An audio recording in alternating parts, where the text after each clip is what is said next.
오늘 제가 말씀을 증거하는데 이 말씀 증거함에 성도 여러분에게 뭐 어떤 큰 부담이 되거나 마음에 어떤 걱정스러운 이런 일이 될까 하는 조그마한 걱정도 없잖아 있습니다. 그 제목이 그리스도인의 믿음 생활. 여기 생활이라는 이 말을 행함, 본문에 있는 대로 행함이라는 표현이 정확하다 하겠습니다. 오늘 말씀 중에 본문 26절을 주요한 요절로 묵상하면 되겠습니다. 영혼 없는 몸이 죽은 것 같이 행함이 없는 믿음은 죽은 것이다. 자, 어떻게 생각하면 그럴싸하지만 또 어찌 생각하면 잘 깨달아지지 않는 말씀인 듯 합니다. 믿음과의 행함의 관계가 매우 중요한 것을 먼저 깨달아야 되겠습니다. 이것을 달리 표현을 한다고 하면 믿음이든 행함이든 우리에게는 구원을 전제로 하는 하나의 표현들이라고 할 수 있습니다. 사실 믿음으로 우리가 구원받는다 하는 이 구원은 하나님께서 우리 오른손을 꽉 붙잡는 그런 뜻을 생각하면 되고, 또 여기 행함이라고 하는 것은 구원받은 성도의 은혜로운 생활이다. 이것은 우리의 왼손으로 주님을 붙잡고 간다. 이렇게 생각할 때에 구원받은 우리 오른손이 주님께 붙잡힌 사실과 또 구원받은 주의 자녀로 은혜로운 생활을 한다고 하는 우리의 왼손으로 주님을 붙잡는 것, 이것은 매우 불가피하게 나누어질 수 없는 하나의 큰 은혜로운 과정이라고 할 수 있습니다. 그런데 중세시대의 종교 개혁자들은 이 야고보서 성경을 아주 불쾌하게 잘 인정을 하지 않으려고 했다고 합니다. 특히 여기 본문 가운데서 뭐 아브라함이 행한 그것이 행위가 의가 되고 뭐 라합이 행한 일이 뭐 의가 돼서 구원에 어떤 큰 도움이 된다. 이건 도저히 하나님 말씀에서 거리가 멀다. 그래서 마틴 루터 같은 분은 이 야고보서 성경에 특히 이 본문을 성경으로 취급도 하지 말자, 이게 주장을 했다고 합니다. 근데 우리는 오늘 이 본문 뜻을 바르게 깨닫는 것이 우선돼야 되겠습니다. 여기 이 말씀은 야고보서에서 기록된 본문은 율법을 행하든 다른 어떤 행동으로 인해서 구원에 도움되는 것은 아니라고 하는 사실을 전제하고 있다고 하는 것이 옳습니다. 그래서 18절에 행함 없는 네 믿음을 보여봐라. 나는 행함으로 내 믿음을 네게 보이겠다. 그랬어요. 여기에 중심은 믿음입니다. 믿음 가지고 있느냐 하는 것은 우리 행함에서 중요하게 인정이 되고 안 된다. 이렇게 말씀을 하고 있는 것입니다. 그래서 이제 본문 중심으로 우리 그리스도인의 믿음 생활의 의미를 묵상하고자 합니다. 먼저 생각할 수 있는 것은 이 믿음, 행함의 중요한 관계성을 다시 생각하고자 합니다. 이것은 한마디로 표현하면 필연적인 관계라는 거예요. 뭐 어떤 때는 관계가 되기도 하고 안 되기도 하고 하는 그런 게 아니라 반드시 관계성을 가지고 있다 하는 것입니다. 이걸 달리 우리가 비유적으로 생각한다면 나무를 생각할 때 나무에게 가장 중요한 건 뭡니까? 뿌리입니다. 뿌리. 뭐 식물도 그렇고 모든 게 다 그렇죠. 그런데 이 뿌리는 보이지 않습니다. 왜? 땅에 묻혀 있기 때문에 안 보여요. 오늘 저와 여러분의 믿음이 보여지지 않습니다. 제가 여러분 믿음을 볼 수가 없고 여러분이 제 믿음을 이렇게 시각적으로 보고 판단할 수가 없습니다. 그런데 그 뿌리가 중요하다는 것은 뿌리가 살아있어서 모든 수분이나 모든 영양을 이렇게 공급하니까 줄기가 자라고 잎이 혹은 꽃이 피고 열매를 맺는다는 거예요. 열매를 맺는다는 게. 그래서 그 열매가 풍성하게 잘 맺을 때, 야, 이 나무, 이 과수의 뿌리가 참 건전하다. 그러면 아무것도 이게 나무가 식물이 자라지도 못하고 그게 뭐 꽃도 안 피고 열매가 없다고 하는 것은 문제점은 뿌리에 문제가 있지 않느냐. 우린 그렇게 생각하는 거예요. 그래서 여기 믿음 곧 행함, 중요한 필연적 관계점을 가지고 있다. 믿습니까? 예. 그럼 오늘 뭐 강론은 제가 다 끝낸 셈이 됐습니다. 제가 오늘 성경을 여러 군데 인용을 합니다. 적어도 교회에 2, 3년 이상 생활하신 분들은 다 익히 잘 아시는 말씀이 되고 또 우리 강론을 통해서도 많이 익히 알고 있기 때문에 제가 이 화면에 띄우지는 않고 제가 그저 소개만 하고 이렇게 말씀만 드리려고 합니다. 우선 본문 여기 23절, 24절에 보니까 아브라함의 경우를 말씀하고 있어요. 여러분, 우리가 아브라함 하면은 어떻습니까? 물론 믿음의 조상이라고 하는 건 당연한 일이고, 그가 독자, 백세 얻은 독자 이삭을 하나님께 제물로 드렸다. 이걸 생각하게 돼요. 그럼 여기 야고보서 본문이 보여주는 대로는 아브라함이 이삭을 하나님께 드리는 행위로서 그의 믿음이 온전하여진 것이다. 아니죠. 그건 절대 아니죠. 왜냐하면 믿음이 부실한 것을 아브라함이 이삭을 드림으로 보탬이 되어져서 완성을 지운다. 절대 그게 아니죠. 본문 말씀 뭐냐면 아브라함의 믿음이 있기에 이삭을 드리는 행동이 나타났다. 그렇죠? 또 여기 25절에 말씀 보니까 라합의 이 여인의 경우도 한 가지요.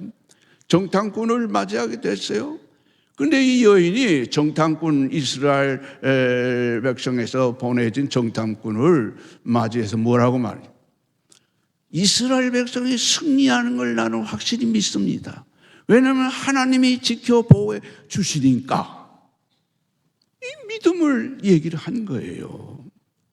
그러면 그 여인이 그런 믿음만 가지고 만에 일에 이 정탐꾼을 관가에 고발을 한다고 하면 그가 믿는 건 아무것도 아니죠. 그 믿음이 있기에 하나님께서 이스라엘 백성에게 승리하도록 지켜 보호하신다는 확신이 있기 때문에 자기 생명의 위험을 무릅쓰고 정탐꾼을 보호해서 감췄다 이 말이죠. 그래서 그가 가진 믿음과 그가 행동한 그 자체가 연관이 되어지는 거예요. 그래서 이 여인의 믿음이 참 온전하다 하는 게 증거가 된다 그 말이죠. 예. 다른 성경을 하나 인용을 해봅니다. 열왕기상 17장 8절에서 16절 거기 말씀 보면 선지자 엘리야와 사르밧 여인과의 대화가 나와요. 그런데 문제는 이 엘리야가 사르밧 여인에게 내가 지금 빵을 구우려고 하는 것 같은데 그걸 좀 나를 먼저 갖다 줄 수 없느냐. 내가 좀 먹어야 되겠다는 얘기요. 그런데 그 상황은 어떤 상황이냐? 가뭄이 심해서 많은 사람이 굶어 죽는 상황이야. 이 여인의 말도 엘리야의 그 말씀에 뭐라고 대꾸합니까? 아시다시피 가뭄이 심해서 우리 먹을 거 다 떨어지고, 기름 몇 방울, 뭐 한 방울에 기름병에 있고 가루통에 가루 한 움큼밖에 없어서 이 가루, 이 기름칠해 가지고 마지막 빵 하나 구워 가지고 내 어린 자녀를 먹이고 굶어 죽는 판입니다. 그 엘리야가 그 여인에게 뭐라고 말했어요? 야, 이 가뭄이 끝날 때까지 네 가루통에 가루가 펑펑 쌓여지고 네 기름병에 기름이 가득 채워진다. 하나님이 그렇게 하실 수 있는 것이다. 이 여인은 그 사실을 믿었어요. 믿음이 있기 때문에 마지막 먹고 죽을 수밖에 없다고 하는 가루 한 움큼 기름 한 방울 가지고 빵을 잘 구워서 엘리야에게 갖다 드리는 행동이 나타났다 그 말이죠. 그러니까 이 믿음과 행함이라는 게 얼마나 중요하다는 걸 본문은 우리에게 가르치고 있어요. 마태복음 7장 24절에 누구든지 나의 이 말을 듣고 행하는 자는 그 집을 반석 위에 집을 짓는 자와 같다. 이렇게 말씀하고 있어요. 그 21절에 보니까 하늘에 계신 내 아버지 뜻대로 행하는 자 큰 상을 받는다. 그랬어요. 그리스도인의 믿음 생활, 즉 행함은 그 관계성이 매우 중요한 필연적이다. 우리에게 어떤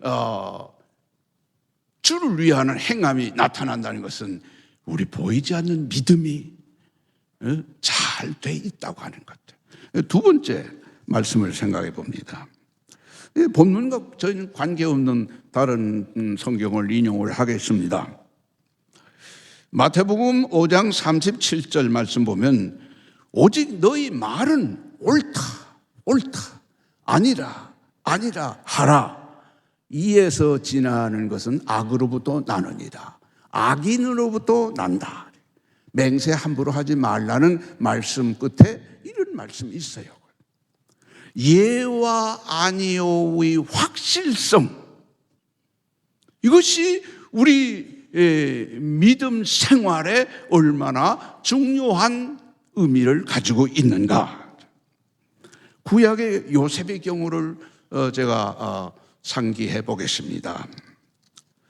요셉은 하나님의 계시적 꿈을 항상 어떤 경우든 어떤 환란이 오고 어떤 고통이 와도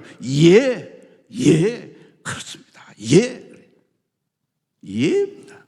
하나님이 요셉에게 보여준 그 꿈, 그것은 요셉에게 그러나 창세기 39장 9절에 있는 말씀 보면 이렇게 되어 있죠. 그런즉 내가 어찌 이 큰 악을 행하여 하나님께 죄를 지으리까. 여러 번 거듭된 한 여인의 음행, 즉 요셉과 관계하자고 하는 끈질긴 유혹에 요셉은 단호히 아니야, 이건 아니야. 예와 아니오를 확실히 하는 것, 이게 우리의 신앙 생활이다.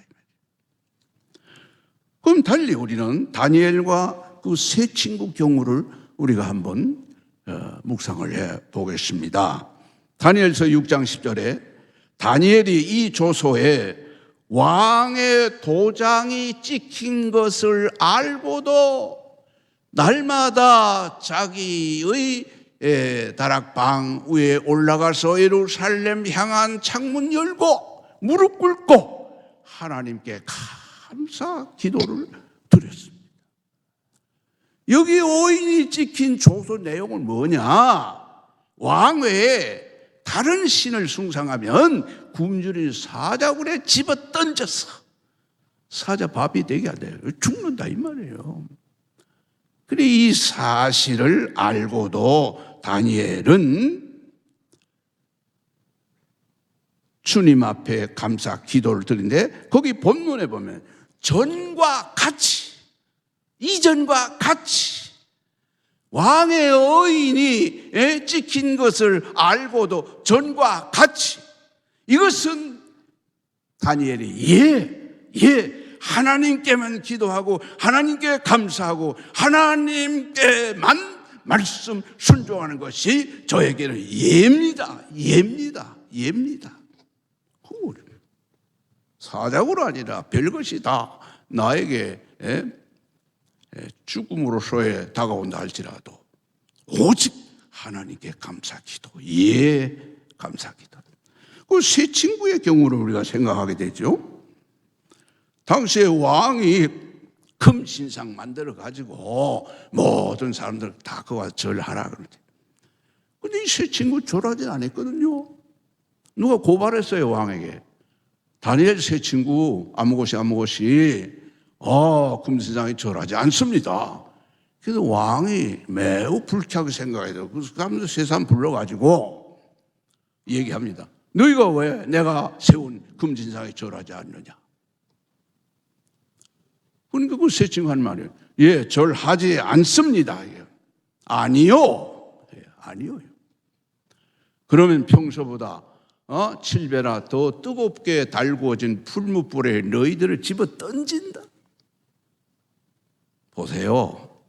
하나님이 우리를 구원해 줄 줄 믿습니다. 아니, 하나님께서 우리를 풀무불에서 건져내지 아니한다 하실지라도 하나님의 뜻을 거역하는 우상에게 절하는 것은 아니요.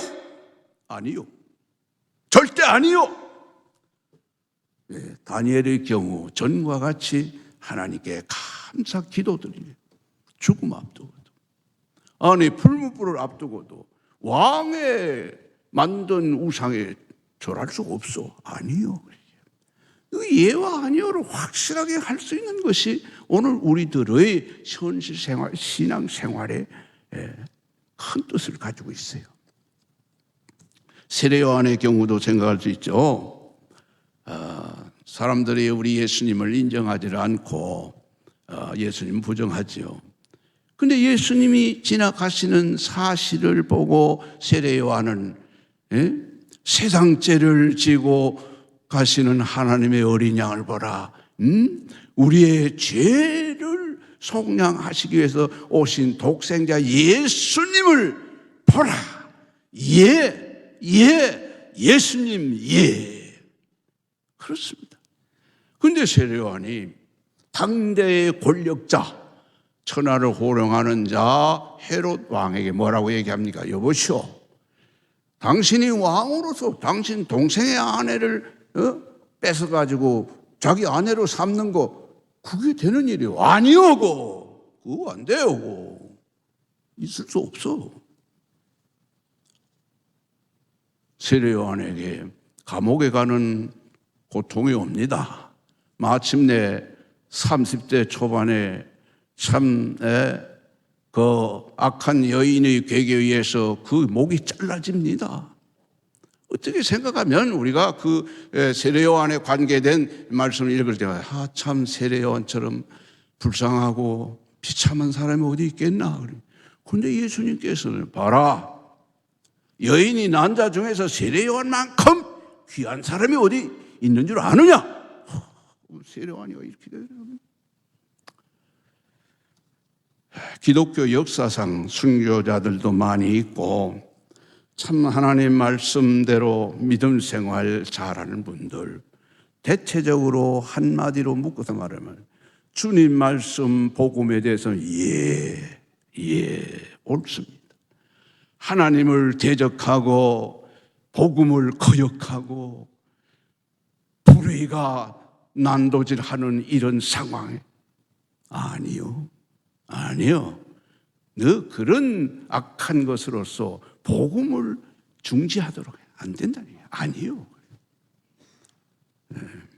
이제 제가 세 번째 말씀을 이제 생각하게 되는데, 우리가 이 북한 동포에 대해서 좀 관심 가지고 기도해야 되겠어요. 저는 요즘 이런 기도를 오래전부터 합니다. 하나님, 저 북한의 김정은 일당이 자기들이 만든 핵이 자기들 생명을 앗아가는 괴물이 된다는 것 빨리 깨닫고 회개하게 해주세요, 하나님. 그 다음에 저는 이렇게 얘기합니다. 하나님, 어도덕기 징계의 채찍으로 하나님 대적하고 예배당 말살시키고 교인 다 죽인 저 악한 사탄의 괴수, 저 집단 심판에서 한반도에서 쓸어버려 주세요. 저 부족하지만 북한에 가서 성경 나눠주고 복음 전하고 싶습니다. 예? 저도 몸이 약하고 참 힘이 없고 제가 2주간에 다음 주간에 굉장히 좀 시달리는 상황들이 많이 놓여 있습니다. 지난번에 서울 또 무슨 모임, 정론회라니 모임도 있고 또 제가 설교 중에 제 관계된 얘기는 정말 하기가 쑥스럽고 안 해야 되지만은 어쩌다가 한국 기독교 지도자 협의회 대표회장을 맡았어요. 사실은 그 명성교회 김삼환 목사 그분을 대표회장으로 모시려 한 것이 그분이 간곡히 하는 말이 진주에 있는 김동군 목사님 먼저 회장하고 나면 자기는 지금 부회장으로서 그저 받드는 일만 하겠습니다. 그런 고집을 피우기 때문에 제가 엉거주춤 어쩔 수 없이 그 일을 맡고 보니까 이런저런 별일들이 많을 거예요. 금요일 날도 하루 종일 서울 가서 시달리고 제가 어제 새벽 2시, 3시경에 이제 진주 고속 심야호소를 이렇게 왔어요. 어제 많이 피곤하더라고요. 근데 오늘 이렇게 또 제가 설교를 하게 됐는데 여러분이 오늘 보면 넷째 주일인데 다섯째 주일 아닌데 원로 목사가 강단에 섰나? 그거 좀 착각한 거 아닌가? 예, 착각은 아니고 제가 사정이 있어서 담임 목사님께 제가 한 주 땡겨서 강론을 할 수도 있을까요? 안 된다 하면 제가 이제 안 와도 아무 관계 없죠. 미국의 워싱턴에서 무슨 행사가 있어요. 교민들 대회인데 이것은 북한과도 관계된 여러 가지 행사인데 제가 또 대표회장 만든다고 주최 측에서 저를 초청을 했어요. 많은 말로 모든 비행기표 다 사서 해드릴 테니까 와서 그 예배에 동참해서 순서를 맡아달라. 그러고 30일 주일은 워싱턴 중앙교회 목사님 오신다는 다 연락이 돼 있으니까 거기서 예배 드리면 됩니다. 그런 일이 좀 있어서 쑥스럽게 제가 이게 약속된 다섯째 주일을 그냥 근데 뛰어가지고 이렇게 다가오니까 여러분 중에는 원로 목사 나이 모르게 착각했네. 왜 오늘 강단에서 그런 오해는 하지 마세요. 예. 북한 동포에도 뜨겁게 기도해야 됩니다. 우리 지금 밥 먹고 좋은 집에서 이렇게 잘 지내니까 지금 많이 위기적입니다. 저는 조금 서울을 다니게 전문적인 사람들이 얘기를 조금 듣습니다. 예. 또 이게 윤석열 대통령이 또 배짱 좋게 미국과 딱 합작해서 그만 김정은 네가 이렇다면 나도 이렇다 이렇게 지금 하는 게 잘하는 일이죠. 러시아하고 중국 배경해가지고 김정은이는 미국 본토에다가 핵을 집어 던져야 되겠다 하지만 그건 정신 나간 사람이 정신병자가 하는 소리가 되겠죠. 그러나 불안한 건 뭡니까? 지금 저기 전쟁한 날에 북한에서도 거기 지원한다. 우리 정부가 그 지원하는 물질적인 지원이 있으나 군인을 파송하는 건 안 되죠. 괜히 남의 나라가 전쟁해도 남부 군대가 만약에 합작지어 남북의 무기가 서로 부딪혀가면 이 한반도 우리 대한민국 어떻게 되는 겁니까? 우리 기도 많이 해야 됩니다. 기도 많이 해야 돼요. 예. 이런저런 관계 때문에 그 미국의 교민 대회 제가 간다는 거 참 이 말을 안 하려고 했는데 양해를 하고 그저 한 길도 흘러보냈어요. 마지막 세 번째는 우리 그리스도인의 믿음 생활이라는 것은 실상 현실적으로 손해되는 생활이에요. 손해되는 생활. 참 제가 위로와 격려와 참 여러분의 그런 말씀을 드려야 되는데 부담되는 얘기를 자꾸 하는 것 같아서 참 죄송한 마음이 없지 않아 있습니다. 하나님의 사랑을 근거하여 누가복음 10장 30절에서 37절에 보면 우리 이 예수님과 율법사와의 그 대화가 나오는데 참 이웃이 누구냐는 문제 가지고 예수님께서 말씀하는 내용 중에 그 선한 사마리아인에 관계된 얘기가 있습니다. 어떤 사람이 강도를 만나서 다 죽어가는 참 비참한 현상으로 던져졌습니다. 제사장이 지나가다 아이고 안 된다. 나도 강도 만난다. 도망가 버렸다. 레위인 당대에 그래도 사회적인 지위를 가진 자도 이거 안 되지. 나도 강도 만날 가능성 가버렸어요. 이 사마리아 사람 하나가 가다가 그 상황을 봤습니다. 근데 거기 표현되는 말씀 보니까 그를 보고 불쌍히 여긴다는 말은 그 생명을 사랑하기 때문에 하는 거예요. 사랑한다는 거예요. 장사하는 사람이 얼마나 바쁜 줄 압니까? 시간적으로 그 사람 거기서 지체를 하면요 자기도 강도 만날 가능성이 있어요. 저 장사꾼 저거 돈 양이나 있겠구나. 잡아다 족쳐버려 내던지자. 정신적인 위험을 당해요. 거기서 지체하면 자기 가는 길이 차질이 생겨요. 그런데 가까이 가서 응급조치하고 자기 나귀에 싣고는 안정지대에 가가지고 주인에게 부탁해서 치료 잘해주세요. 내가 올 때 돈 많이 드는 건 다 해주겠습니다. 이렇게 한 것은 그 사람이 현실적으로 얼마나 손해가는 일입니까? 물질적인 손해, 정신적인 손해, 또 시간적으로 낭패당하는 거예요. 그러나 한 생명을 사랑하기 때문에 그래서 거기 37절에 가서 너도 이와 같이 하라. 네가 참 이웃이 되라. 율법사의 얘기니. 오늘 주께서 우리에게 너도 가서 사마리아인처럼 그렇게 행하라. 이렇게 말씀하고 있어요. 생각하면 이거 손해가는 일인데. 그 다음에 이제 바울 사도의 경우에서 우리가 깨닫는 것은 바울 사도는 하나님께로 받은 바 은혜, 구원받은 은혜, 생명의 복음 안에서 자기가 새롭게 태어난 그 은혜를 생각하면 그래서 바울은 자기의 삶을 빚진 자의 삶이라고 이렇게 표현했어요. 아니 빚을 지고 산다는 게 얼마나 정신적으로 고통이 되고 물질적인 모든 것으로 갚아야 된다는 부담감 속에서 거기 무슨 평안이 있겠습니까? 근데 바울 사도는 자기의 삶을 빚진 자의 복음에 빚을 진 자의 그런 삶입니다. 생명 구원받은 그 거저 하나님이 나 생명 구원해 주신 그 은혜가 너무 소중하고 귀해서 반드시 나도 그 은혜를 내 모든 이웃 생명들에게 전해야 되겠다. 빚을 진 자의 심정으로. 몸도 불편한 바울 사도가 교통도 변변치 못한 때에 복음 전한다고 얼마나 고통 많이 당했어요.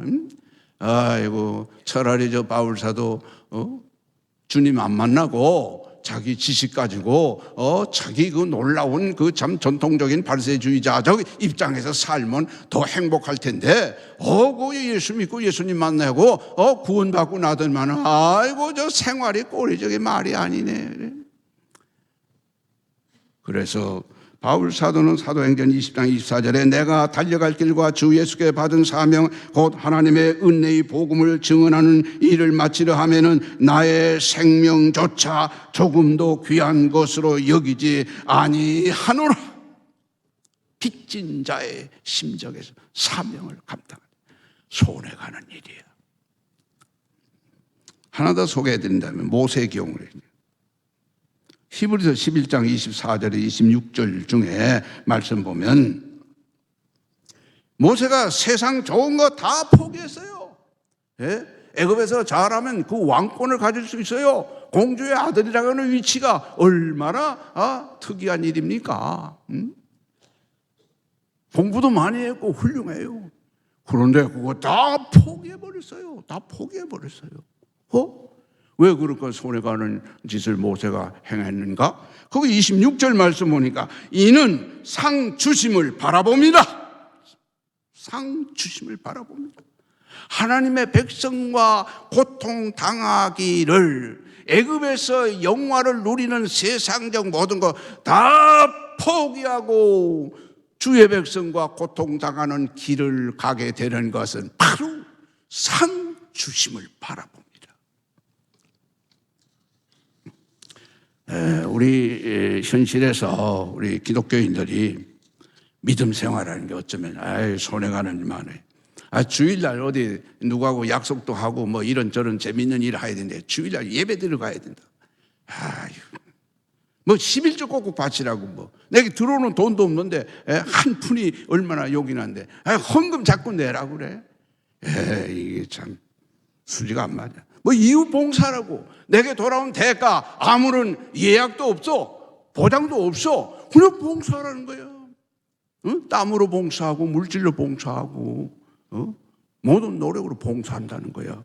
이건 이해타산 맞지 않아. 희생적으로 섬기라는 얘기요. 우리 현실 생활에서 믿음 생활이 우리들에게 손해가는 일이 많잖아요. 혹이 그런 생각 그렇게 하고 살아온 적 있어요? 그렇게 조금 생각하다 아이고 아니지 그래 그게 참 우리의 자세요. 어떤 때 여러분 그럴 거예요. 새벽 기도에 이렇게 계속 나오려고 하면 아유 참 피곤하다. 저도요 뭐 평생 그저 지금까지 새벽 기도회 하는 생활하고 있는데 어떤 데는 뭐 서울 갔다 오고 가면 뭐 참 늦은 시간에 오라면 새벽 기도회에 간다는 게 엄청나게 힘이 들지만은 그래도 갔다 오면 마음이 편하고 좋죠. 우리 이지호 장로님 새벽 기도에 나오시기 참 고통스러운 참 괴로운 그런 생각도 순간적으로 있죠.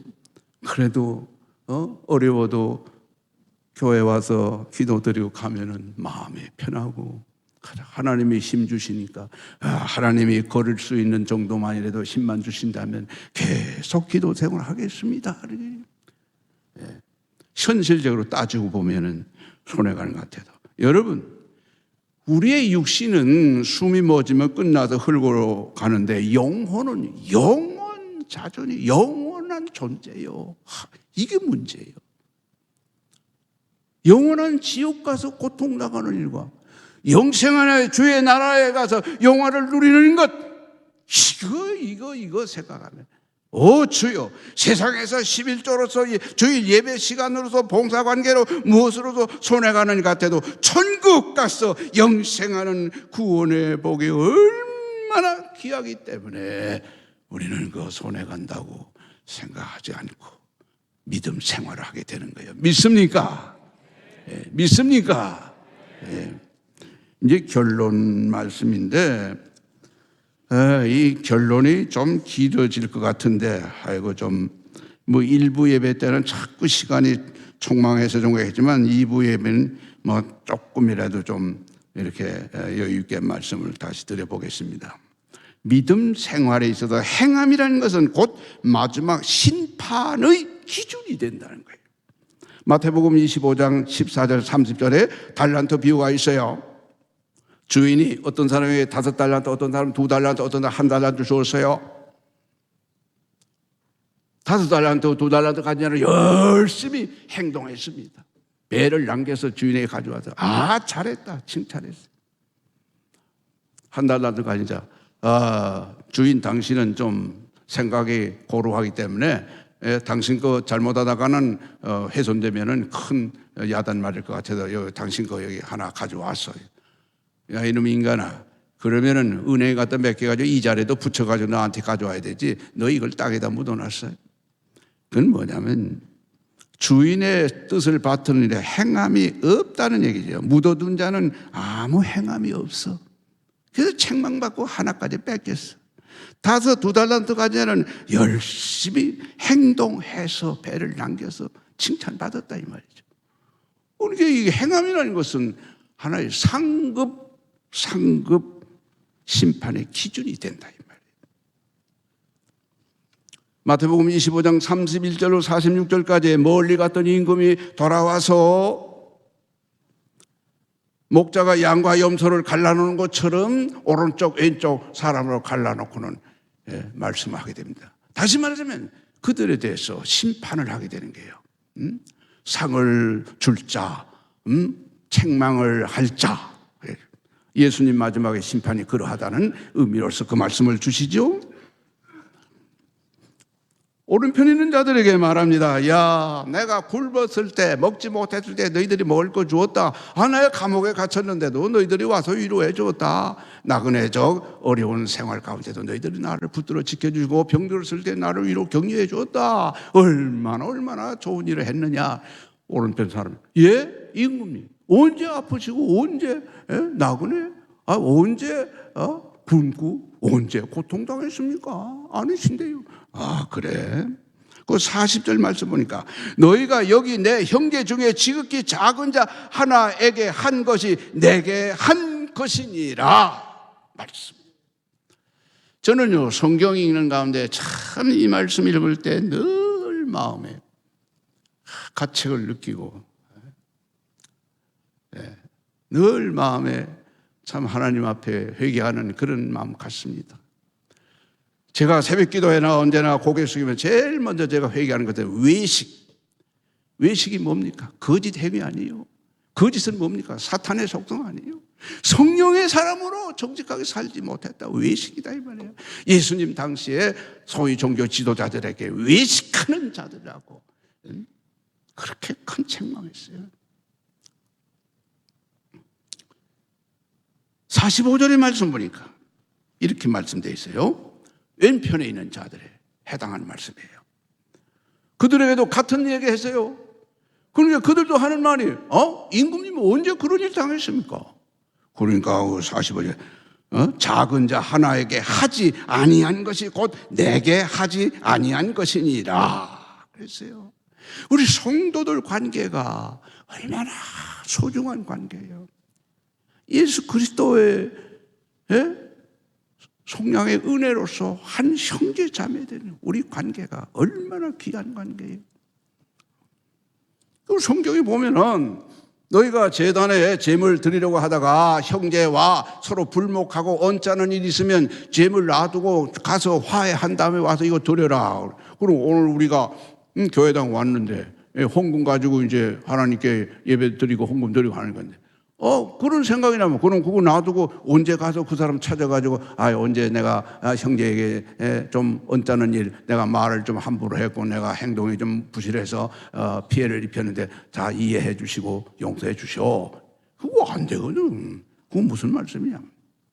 교회 와서 예배 드릴 때 우리는 제일 먼저 하나님 앞에 불충한 외식된 행위를 회개하고 그 다음에 우리 이웃과의 관계에 석연치 않는 마음 아프게 한 일이 있으면 기억나는 대로 하나님 앞에 제가 형제에 대해서 이렇게 됐습니다. 그 기도하고 나서 우리가 간구할 거 여러 가지 기도하는 게. 그래서 우리 주기도문이 어떻게 돼요? 주기도문 내용에. 여러분 주기도문의 표현을 우리가 주님의 기도라고 생각하면 큰 오해입니다. 우리 예수님은 그런 기도 하실 이유도 없고 하실 수가 없는 거예요. 예수님이 가르치신 우리의 기도입니다. 주기도라는 게. 그렇죠? 우리의 기도. 나의 기도예요. 나의 기도. 그럼 그 나의 기도 가운데 뭐 있어? 내가 내 형제의 잘못을 용서해 준 것처럼 나의 잘못을 용서해 주세요. 아이고, 이 말씀 주기도문 외울 때마다도 내 자신이야. 아이고, 또 가증스러운 외식한 자 여기 또 있구나. 그런 느낌을 갖게 돼요. 내가 용서해 준 것처럼 나를 용서해 주세요. 그 주기도문 자신 있습니까? 그래요. 오늘 제가 뭐 여러분의 부담 주기 위해서 이런 말씀 드리는 건 아니고 뜻이 이렇다는 것만 깨달아도 좋은 일이죠. 그래서 거기에 말씀 보면은 그 14, 15절 말씀 가운데 이렇게 되어 있어요. 너희가 사람의 죄를 용서하지 아니하면 너희 하나님께서도 너희 잘못을 용서하지 아니하시니라. 이거 주님이 하신 말씀. 참 그래. 옛날 우리 말에도 뭐 남을 해친 자는 발 뻗고 잠자지 못하고 발 오그리고 잔다고 그런 말도 있죠. 근사한 얘기죠. 그저 우리는 다 넉넉하게 주님이 겸손하게 우리의 모든 거 다 용서하시고 우리를 구원해서 하나님의 자녀 삼아 주신 거 생각하면서 아이고 우리 형제들 세상 사람들이 오늘날 우리 교회를 향해서 예수 믿는 사람을 우습게 여기고 뭐 저게 저요 뭐 어쩌고, 저는 그렇게 생각하는 사람이 있다고 하면 저는 강하게 말하고 싶어요. 무엇이 어째? 너희가 아무리 교회와 믿는 사람을 이러니저러니 해도 너희보다 낫다 하는 그 얘기를 해요. 그래도 우리 믿는 사람들이 훨씬 낫네. 우리 선교사들이 대한민국을 이만큼 발전시키는 기초가 됐다는 사실도 여러 가지입니다. 여러분, 이제 한마디만 하고 이제 마치겠습니다. 제가 한마디가 두마디랄까 걱정이 됩니다만, 가룟 유다 사도 중에 나쁜 사람이죠. 못된 사람이죠. 그렇죠. 다 동감하죠. 그런데 가룟 유다가 본래 나쁜 사람, 불충한 사람이 아닙니다. 12사도 중에 회개 사무를 감당할 수 있을 만큼 신임이 있고 좋은 훌륭한 사람이죠. 그런데 성경에 보면은 마귀가, 사탄이 가룟 유다에게 예수를 팔도록 그 마음에 사탄이 들어갔다. 사탄의 유혹이 문제인 거예요. 여러분, 베드로에 대해서 너무 잘 알잖아요. 베드로는 너무 성급해요. 성급하고 잘 나서서 이런저런 한데, 예수님 하신 말씀에 대해서, 여기 있는 이 사람들요 다 예수님 반대하고 다 도망쳐도 베드로는 절대 안 그래요. 그럴 리가 없어요. 아니, 한두 시간 후에 간약한 여자 앞에서 예수, 나 몰라 그 사람 몰라, 그 사람 땅 아니야. 그게 인간인데, 우리가 이 말씀을 생각해야 돼요. 예수님이 제자들에게 비로소 내가 이제 얼마 안 있으면 십자가에 못 박혀 죽는다, 저들에게 붙잡힌다, 이 말씀했어요. 그러니까 베드로가 선뜻 나서가지고 하는 말이 뭡니까? 선생님, 무슨 소리요? 선생님이 죽으신다니요. 속은 그렇겠죠. 우리가 얼마나 2, 3년 동안 선생님 따라다닌 것은 무언가 한 가지 차지하기 위해서 기대를 가지고 왔는데, 죽으신다니, 죽으면 이런 거 우리 모든 수고 다 헛된 거 아닙니까? 그런 생각에 있었겠죠. 근데 그때 예수님이 베드로야, 베드로를 책망하기 한 것이 아니고요. 베드로를 향해서 뭐라고 했으면, 사탄아 물러가라, 이 말이에요. 베드로, 내 속에 마귀가 들어왔어. 물러가. 너는 하나님의 일을 넘어지게 하고 사람의 일을 생각하는 사탄에 오염돼서, 오늘 저도 사탄의 유혹을 얼마든지 받을 수 있고 여러분도 그럴 수 있어요. 그래서 우리는 뜨겁게 기도하고 믿음 행함에 열심 다해서 주의 뜻 받들어 험난한 세상에서 성령의 충만한 은혜 속에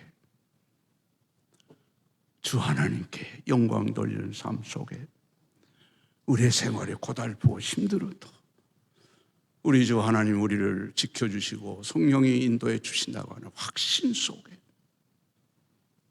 믿음, 행함, 일치한 아름다운 승리자의 길을 가실 수 있기를 소원하며, 반드시 우리에게는 그런 길을 성령이 열어줄 줄 믿습니다.